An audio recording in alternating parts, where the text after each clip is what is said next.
Guys, if you guys are watching Spider Fury Justice and you showed your appreciation to this content, hit that like, subscribe button, that notification bell to stay this algorithm going. There's going to be more future stuff that'll be happening to our future content, so don't forget to hit that notification button. Thank you. Hey, what's up, people on YouTube? Well, I am Jazzy, aka Spider Fury Justice, and this is going to be another content video. This video will only remain with the Netflix reviews of Power Rangers Dino Fury Season 2 episodes. I think, well, here's the thing. We have 19 to 22 that we need to take care of in the English version because in Netflix, they finally got the English dub for 19 to 22. We only did 12 to 17, maybe 18. Because it was in English, but this review is only for 19 to 22, and this may be probably about our last discussion for Dino Fury Season 2 of Part 2. So, in episode 19, Bad Vibes, there was the English version. So it all starts off with the warden is working on a jokey at his new workplace. He comes home from a big, huge workout, and then Javi and Izzy waiting outside for him. And then it was kind of funny that warden was singing, and then the neighbors across from his house, so I can see him dancing in a weird way. And then he was holding a water hose, and the water hose starts squirting him. He was just like playing with his own family. I kind of find it very cringe. It was kind of funny though overall. And then we get to the Buzz Blast. Ion mentioned his new friend Bluga, and then Zato explains that it's a Ravcon island that was been mentioned before the sporks just vanished into their own island got destroyed. And then he explains that, and then we got into the fight scene with Wreckmate, the remaining sporks beast. And then there's a doctor in the house. I mean, who is this doctor? I forgot the doctor's sporks beast name. And then the sporks beast Noai just randomly shot Izzy and Javi into some kind of villain spell, like an evil spell. And then they've been acting weird at Dino Henge. Just Zato orders Solon to do that scanner to see if they're alright. But Izzy started getting out of control, started using the Dino Dagger, throw the dagger towards the sporks beast's chest, and then Javi has to bring the sporks chest come to him. Ion is really mad because now sporks beast has been sent by Javi and Izzy's weird spell. And then Javi and Izzy goes out of Dino Henge. And then Zato wants someone to break Javi and Izzy from teleporting back in Dino Henge for natural causes. So we have that, and then we can go with Izzy and Javi are surrounding on the roads, bowing down to their new leader, which is the villain leader, Void Queen, and doing her orders for her to get the sporks.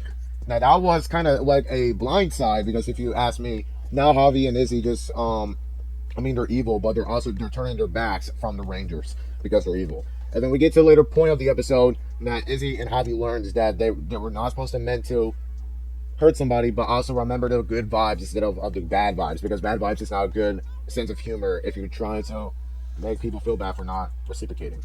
So hopefully that lesson has been learned. And then we get to episode 20, the invasion. There's many thes in episodes 20 to 22. So the episode 20 is called the invasion. It turns off. It picks up with Void Queen drilling down into Dino Henge trying to gather all the sporks. Someone's keep telling to the Rangers that Rangers, Void King has taken the sporks, and then that should let you go consciously. The Rangers go back to base. So I don't know why someone is working on a crossword puzzle. I mean, we've never seen that in Ranger Nation before, like in the Ranger show before. I think that's like the first time Solon is like a very good sense of humor robot dinosaur, but also a lot of fun stuff that we haven't seen in Ranger shows before. The crossword puzzle was kind of new. She kind of mentioned that. But back to what I was saying. So someone gets knocked down consciously. The Rangers come back. And then there's like a spaceship that Jane was called to Amelia. So like saying, hey Amelia, there's like a spaceship that's flying towards you guys at your location. And then there's like a spaceship above Dino Henge. And then the Rangers go out and check. And then they see a group of army with this one guest they probably know from Ravcon. And that girl is Araya. She thinks that Zato and Ion and the rest of people think that is another shapeshifter, but it's not. It's actually a real human form alien hybrid from Ravcon. And it's been a while. Araya was a big fan of Zato, and that's why he called him Zato, the legendary Zato. For 65 million years, it's been a long time to get to meet all these people from very expensive, like a period of time. So they get to know each other. Zato and Ion was keep asking questions, concerns about what happened to Ravcon, how this happened. I mean, there's been a lot of speculation between those questions. I mean, but they didn't have time, so they sent them back into headquarters or Dino Henge. They've been discussing about how Ravcon has been there, and then now Ravcon is now being destroyed by Lord Zed. There has been a lot of circumstances about Ravcon that Orion has to bring up, because now their home's destroyed, they don't have nowhere else to live. Same goes for Zato and Ion, because when Lord Zed destroyed Earth, I mean, now Zato and Ion are being stranded in Pine Ridge. So it's going to be really sorry, excuse me. It's going to be really hard for them to keep up, but they're living their lives in on Earth for the better. And then Araya wants Zato and Aya be in a secret room to discuss their own stuff. Araya doesn't like the plan that Zato made, that helping with the humans is bad. We should probably stick to the Ravcon plan. Zato doesn't like it, and he's like becoming very curious with this plan because he doesn't want the humans to feel bad because now the humans are rangers now. Ravcons and humans cannot team. That is out of the question though, because I mean humans like us wants to help us for the greater good. It doesn't even make legit no sense. So Raya is keep telling Zato and Ion to have the humans surrender, not to be part of the team. And then Zato has to stand up to himself that humans can fight. You can't block us from you can't offend us from human suffering. So that was being part of that lesson that Araya had to make. Sorry, but until we got later in the episode, what Araya's mistake was is that when Pop-Up saved Araya from that Sporix beast, it was a hard decision to make, and then she learns that humans can be very helpful and very skeptical. That's like the same meaning, but very skeptical humans really helps out to defeat the Sports Beast in no time. But sadly, Pop Pop got knocked out by Sports Beast. He thinks the shovel was not very good strength, and he got knocked out peacefully. And then Amelia has to take her helmet off. She showed that Pop knows that Amelia is the Pink Ranger. What Papa start noticing. Zato informs Amelia and Papa to get back to base. And then the scene ends off in that episode that Pop explains about what Amelia's parents were during the circumstance accident.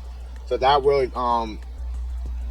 takes what the scene ends in that episode. And then we get a continue episode what Amelia is. And we finally get to know the truth episode that Amelia's parents are alien. And that makes her an alien too. So Amelia's an alien. They're all from Ravcon. And then Papa was the security janitor. And back in Area 62, Papa wasn't a janitor. Tarek and Sator and Amelia as a baby were stuck in some kind of facility prison. They've been stuck there. I mean, there was some rumbling, shaking noises that's coming from Area 62. Centaur and Tarek cannot get free, but there was an open hole that Pop-Up can see throughout, from different positions of where they're standing. And then Tarek just told Papa, like, "There's no much time. You gotta go before this whole entire thing explodes." And then Centaur, Tarek gets the baby, Amelia to Papa. Papa is going to run. He's going to get out of Area 62. And then they just got out. So that was pretty convincing backstory of how Amelia, and we can finally see that Amelia is actually a Ravconian. We can see that antenna that's on her head. So we get to see that, and then, like I said, Rangers go back to Dino Henge, this and so on, by Zato, and then Amelia interrupts the process, and then she knows that the antenna on her head reminds of her parents back on Ravcon. So that was pretty interesting, and we figured out that Amelia's parents are from Ravcon, and she is from Ravcon. That was kind of the big plot of Dino Fury.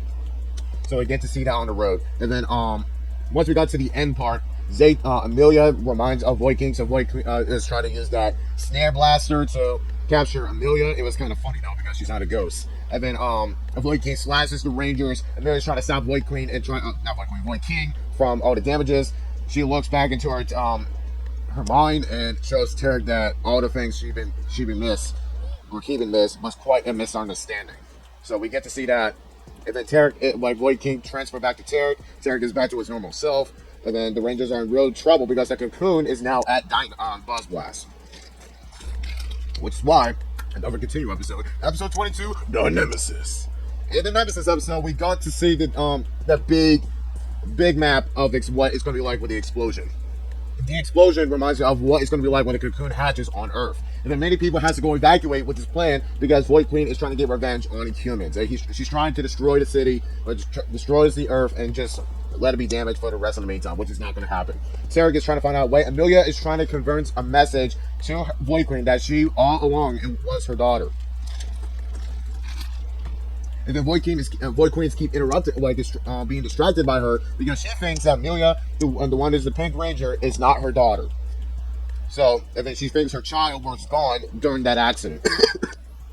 So, and then we got to notice that Void Queen, we know that Zato got destroyed using the Dino Master Saber. He said, "No, I got to do this. This is the only way. I know I know it destroys me, but I need to do this for my own good. I need to make my own sacrifice. I need to do this." But Amelia keeps saying, "No, you can't do this. You know what the Morphin Master said? And if you use the Master Saber Ultimate Attack, it will destroy your opponent, even destroys you." And then Zato done it. He Used the Master Saber, killed the Nemesis. We know that the Nemesis Beast is now Eraz from the Era Soldier, or Eraz was Nemesis Beast in the original Dino Fury series. That Megazord fight. We get to see a lot of awesome stunts by the gold, blue, green, and black. Also pink. She came up from the sky and her helmet broke. It was kind of a coincidence. It was an awesome fight they made. So hopefully, yeah, that went well. And then Zeta got destroyed. We let the Megazords be extinct. Use it on the monster. Monster collapses. Ion reaches out for Zeto's name. Zeto's gone. The Morphomaster has been taking care of the Sporix. And then Blue Master just gave some kind of Zato necklace he had on his thing the entire time. Gives the Ion. 6 months later, the Ravkonians are transferred themselves into Area 62. We get to there, and we can see Centaurus being pregnant, is getting another baby. We get to see another baby being Rise. Ion is hosting a Flogon cake store for people to try out as Ravkonians. The Rangers be TP back into Dino Henge, and they see this big something that's like energy flowing, and we know that the White Ranger Zato is now being revived once again. And we know that Zato said, "We can't. I can't stay longer, but we need the team to come with me." Lord Zed has been escaped from the Crystal Chamber, and we got to. He's escaping. We got to catch him. And then the Rangers morph, and I'm glad Zato says at the end, "smooth." As when we the first time he morphs with Million and Ollie. That was that second episode of the first season. He also said smooth. So yeah, that is actually the review caps from episodes 19 to 22. I really enjoyed with you fans of what helping review. Get the international spoilers, but now the international spoilers are done. It's now on Netflix, the rest of the 12 episodes. It's been an honor to help you guys come with theories, get international spoilers in. I really had fun with those guys, but this is still not over because we still have episodes Cosmic Fury in the future. We also have Power Ranger stuff that's been going on. Don't forget to see Hasbro Postcard tomorrow, September 30th on a Friday. And I know it's going to be always happening at 11 a.m., whatever your time zone lands on. So don't forget to catch that. I really, like I said, I have fun with you guys. I love spreading the word about it. But this is still not over.